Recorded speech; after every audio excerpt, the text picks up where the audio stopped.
Marshall Mcluhan, welcome to the Critical Inquiry podcast. When you say the medium is a message, what do you actually mean by that?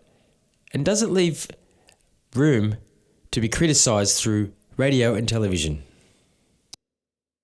You see, it doesn't much matter what you say on the telephone. The telephone as a service is a huge environment, and that is the medium. And the environment affects everybody. What you say on the telephone affects very few. And the same with radio or any other medium. What you print is nothing compared to the effect of the printed word. The printed word sets up a paradigm, a structure of awareness which affects everybody in very, very drastic ways, and it doesn't very much matter what you print as long as you go on with that form of activity. In the 1950s, you predicted the world will become globalised and the global consciousness would emerge. Do you still hold this belief today? Well, you've heard of Julian Jaynes, the bicameral mind, and the split up of same, and the rise of consciousness.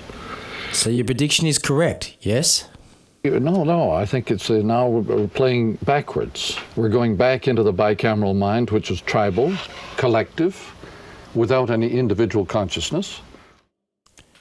You mentioned the tribal world and the unfriendly nature of tribal people. Why is this that you presume that they are unfriendly by nature? No, tribal people, one of their main kinds of sport is sort of butchering each other. It's a full-time sport in tribal societies. Is it ingrained inherently in us through encounters in the history of mankind? The closer you get together, the more you like each other.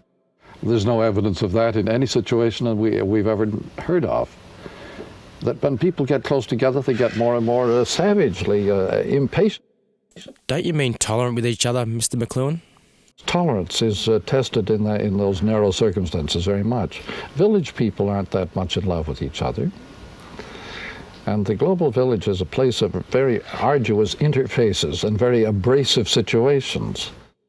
So will the tribal people ever learn to live in harmony with the English-speaking world or the Western world? I should think that they are feeling very abrasive about the English community and about the way the American South felt about the Yankee North 100 years ago. Is this due to lack of space, like claustrophobia? No, it's a need for a less abrasive encounter and a little more space between the wheel and the axle. When the wheel and the axle get too close together, they lose that playfulness. There's no play left. And so they have to have a bit of oil, a bit of distancing from each other, and so on. What are your thoughts on sacratism? Separatisms are very frequent all over the globe at the present time. Every country in the world is loaded with regionalistic, nationalistic little groups. Even Belgium has a big separatist movement. Why do you claim that violence is one's quest for identity?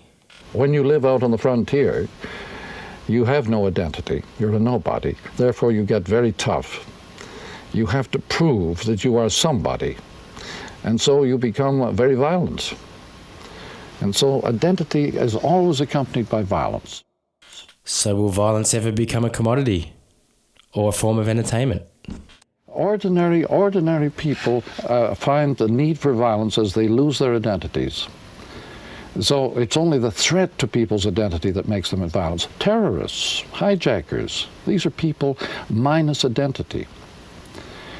They are determined to make it somehow, to get coverage, to get noticed.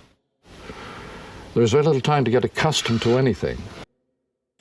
As technologies like TV, radio progress, won't it heighten everybody's awareness and senses, which in turn will make people more violent towards each other? Things like radio can push people up into a new kind of awareness, which makes it very difficult for them to relate to other people. Ireland has shown many responses to this situation in its relations with North and South of Ireland and its relations with England.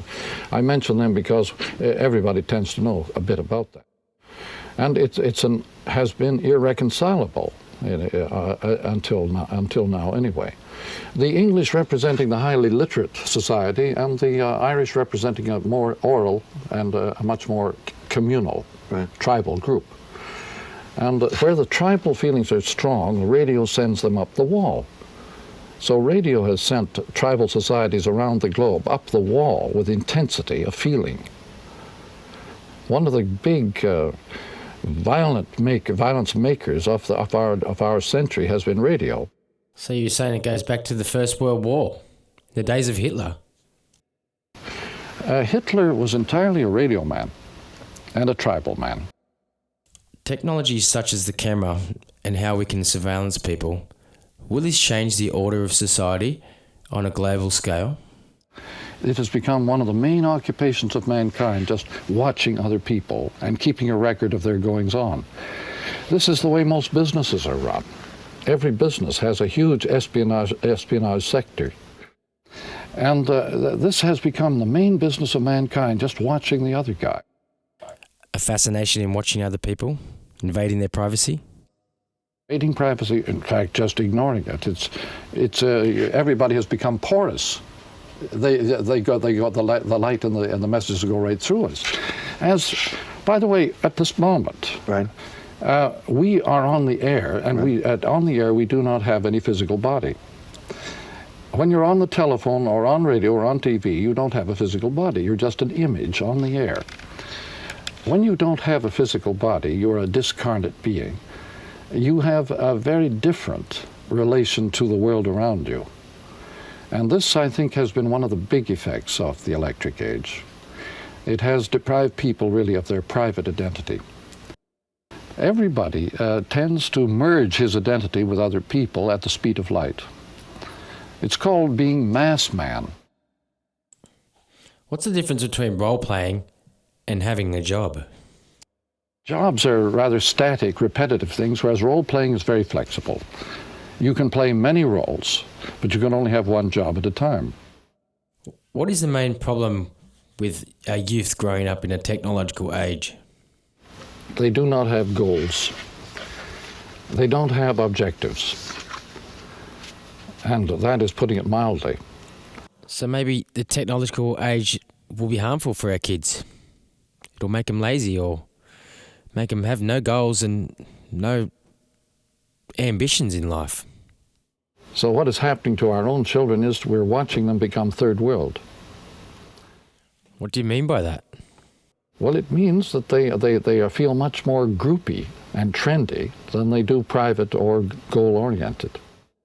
And so the disc jockeys help this along in a huge way, and there's all the nostalgia. By the way, one of the big marks of the loss of identity is nostalgia. And so revivals on all hands in every phase of life today. Revivals of clothing, of dances, of music, of shows, of everything. We live by the revival. It tells us who we are or were. Marshall Mcluhan, thanks for your time. It's been a pleasure.